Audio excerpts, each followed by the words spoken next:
জাতীয়তাবাদী শক্তিকে ঐক্যবদ্ধ হয়ে শক্তিশালী গণতন্ত্র গড়তে হবে বললেন তারেক রহমান।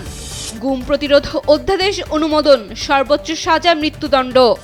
বাংলাদেশ যুক্তরাষ্ট্র চুক্তিতে ক্ষতির আশঙ্কায় ভারত।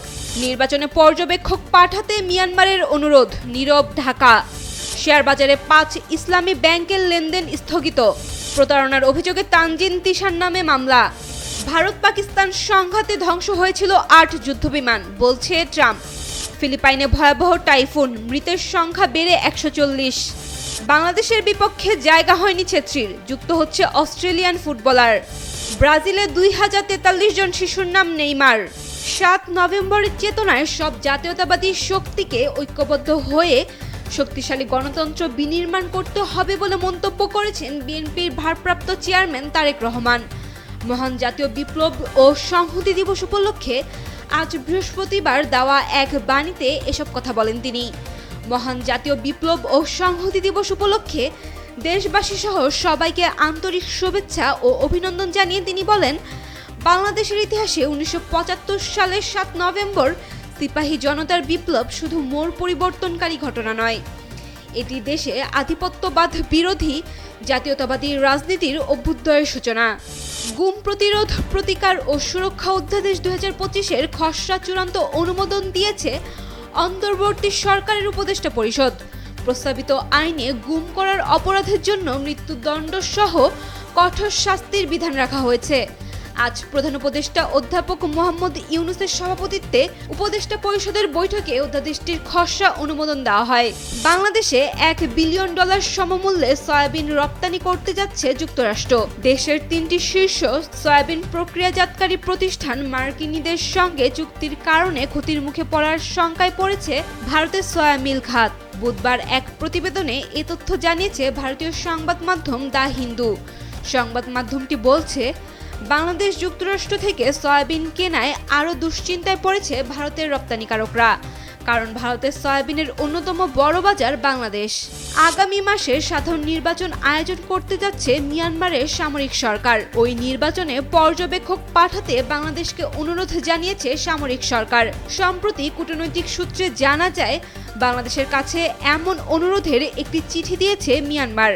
নিয়ন্ত্রিত নির্বাচনকে বিদেশি পর্যবেক্ষকদের অংশগ্রহণ নিশ্চিতের মাধ্যমে বৈধতা দেওয়ার পরিকল্পনা মিয়ানমারের জান্তা সরকারের। তাই অনুরোধে সাড়া দেওয়ার ক্ষেত্রে নীরবতা পালনের নীতিতে হাঁটছে বাংলাদেশ। পরবর্তী ঘোষণা না দেওয়া পর্যন্ত একীভূতের প্রক্রিয়ায় থাকা 5 ইসলামী ব্যাংকের শেয়ার লেনদেন স্থগিত করেছে ঢাকা স্টক এক্সচেঞ্জ। আজ এক নোটিশে ফার্স্ট সিকিউরিটি ইসলামী ব্যাংক, সোশ্যাল ইসলামী ব্যাংক, এক্সিম ব্যাংক, গ্লোবাল ইসলামী ব্যাংক এবং ইউনিয়ন ব্যাংকের শেয়ার লেনদেন স্থগিত করে ডিএসই। লেনদেন স্থগিত করার কারণ হিসেবে ডিএসই জানায়, বাংলাদেশ রেজুলেশন অধ্যাদেশ 2025 এর ধারা 15 অনুসারে 5 নভেম্বর থেকে ব্যাংকগুলোকে অকার্যকর ঘোষণা করা হয়েছে। শাড়ি নিয়ে প্রতারণা ও বিশ্বাস ভঙ্গের অভিযোগে জনপ্রিয় অভিনেত্রী তানজিন তিশার বিরুদ্ধে ঢাকার মেট্রোপলিটন ম্যাজিস্ট্রেট আদালতে একটি মামলা দায়ের করেছে অ্যাপোনিয়ার ফ্যাশন। আগামী 18 ফেব্রুয়ারির মধ্যে ডিবি পুলিশকে অভিযোগটি তদন্ত করে প্রতিবেদন জমা দেওয়ার নির্দেশ দিয়েছে আদালত। মামলায় বলা হয়েছে, অ্যাপোনিয়ার পেজ প্রমোশনের জন্য 28,800 টাকা মূল্যের শাড়ি নিয়েও প্রমোশন করেননি তিশা। চলতি বছরের মে মাসে ভারতে পাকিস্তানের সামরিক সংঘাত নিয়ে আবারও মন্তব্য করেছেন যুক্তরাষ্ট্রের প্রেসিডেন্ট ডোনাল্ড ট্রাম্প।